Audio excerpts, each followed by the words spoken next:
براہ راست سیلاب کوٹی خانجہ پر مولانا فضل الرحمان اس وقت میڈیا سے گفتگو کر رہے ہیں۔ جب آئینی ترمیم پر بھی دستخط ہو گئے تو پھر اس بل پر دستخط کیوں روکے؟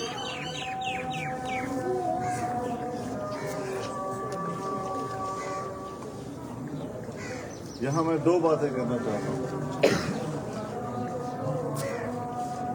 پہلی بات یہ کہ سیاسی جماعت ہے جس میں پاکستان پیپل پارٹی پارلیمنٹیرین، جس کے سربراہ خود جناب آصف علی زرداری صاحب ہیں، اور پاکستان پیپل پارٹی کے چیئرمین جناب بلاول بھٹو صاحب۔ جہاں اسلام آباد میں باتیں ہوتی رہیں وہاں میں خود بلاول ہاؤس کراچی گیا، وہاں 5 گھنٹے ان سے بات چیت ہوئی۔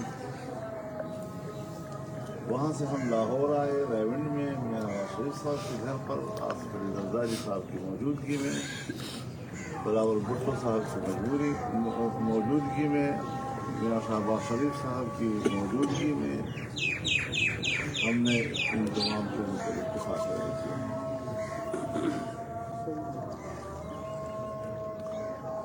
وزارت قانون نے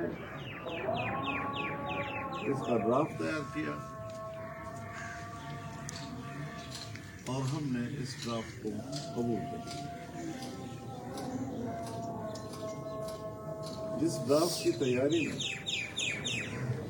حکومت کی طرف سے پاکستان مسلم لیگ اور پاکستان پیپل پارٹی دونوں شریک تھی، اور ہم نے انہی کے ڈرافٹ کو تسلیم کیا اور قبول کیا ہے، اس کے بعد آصف علی زرداری صاحب کو اس پر اعتراض کرنے کی کیا گنجائش ہے؟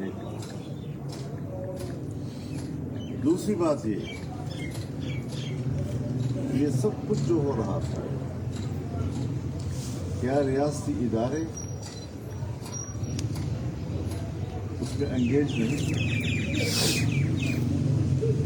کیا وہ پل پل کی صورتحال میں اپنا انپٹ نہیں دے رہے تھے؟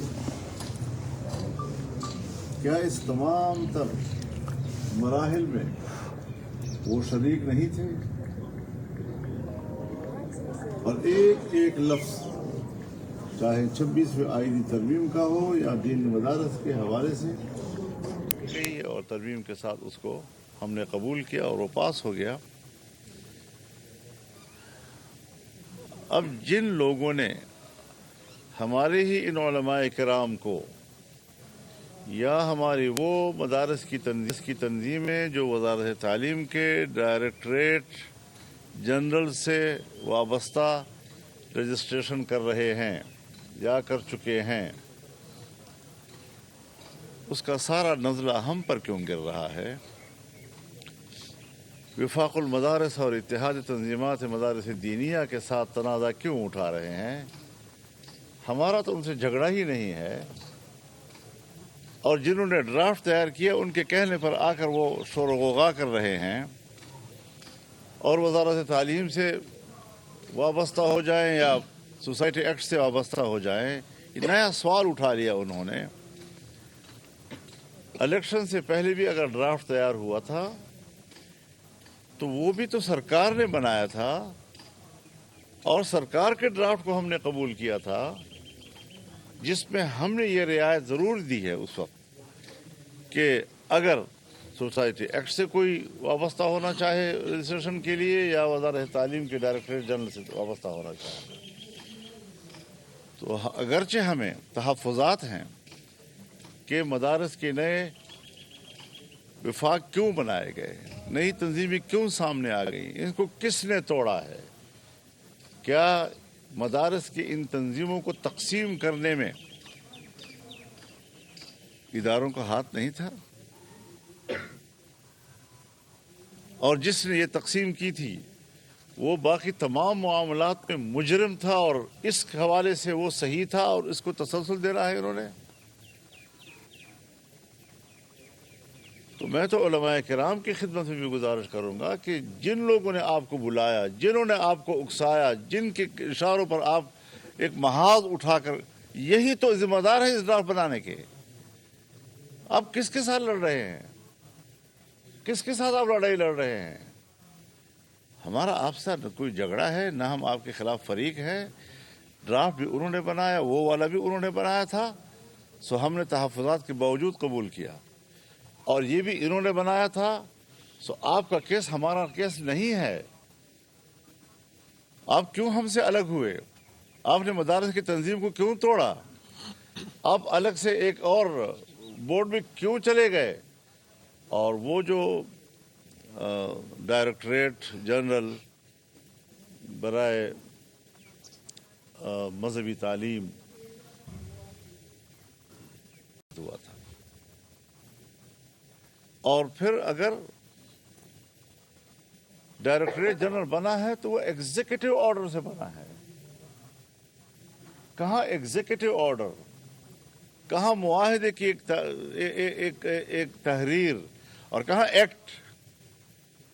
سو ہم ایک قانون کے ساتھ وابستہ ہونا چاہتے ہیں، اس ملک کی قانون کے ساتھ کہ جس میں بے شمار رفاہی تنظیمیں، این جی اوز، یہاں تک کہ تعلیمی ادارے سن 1860 سے آج تک اسی ایکٹ کے تحت رجسٹر ہوتے رہے ہیں،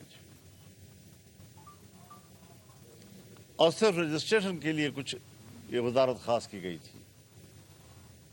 سو پاکستان بننے سے پہلے بھی اسی کے تحت رجسٹریشن ہوتی تھی، پاکستان بننے کے بعد بھی آج تک ہو رہی تھی۔ آج تک کیوں اعتراض نہیں ہو رہا تھا کہ دینی مدارس تو تعلیمی ادارے ہیں، تو پھر جو دوسرے تعلیمی ادارے ہیں وہ بھی تعلیمی ادارے ہیں، وہ اس سوسائٹی ایکٹ کے تحت کیوں رجسٹرڈ ہیں؟ صرف دینی مدارس کے لیے یہ سوال کیوں پیدا کیا جا رہا ہے؟ اور پھر اگر وہ معاہدہ، ہم معاہدے کی اہمیت کا انکار نہیں کرتے، معاہدہ اپنی جگہ معاہدہ ہوتا ہے، لیکن ایکٹ کا مقابلہ نہیں کر سکتا۔ آج تم ایکٹ لائے ہو، ایکٹ میں آپ ترمیم لائے ہیں، اس کو ہم نے قبول کیا ہے، اور وہ جو معاہدہ تھا اس کو آپ نے توڑا ہے۔ اس میں آپ نے لکھا تھا کہ جن مدارس کی رجسٹریشن ہو چکی ہے وہ برقرار رکھی جائے گی، مزید جو مدارس رجسٹر ہونا چاہیں گے حکومت تعاون کرے گی۔ اس میں لکھا ہے کہ تمام مدارس کے اکاؤنٹس، بینک اکاؤنٹس کھول دیے جائیں گے۔ اس میں لکھا ہے کہ تمام جو بیرون ملک طلباء ہیں اور پاکستان میں پڑھنا چاہتے ہیں ان کو 9 سال کا ویزا دیا جائے گا۔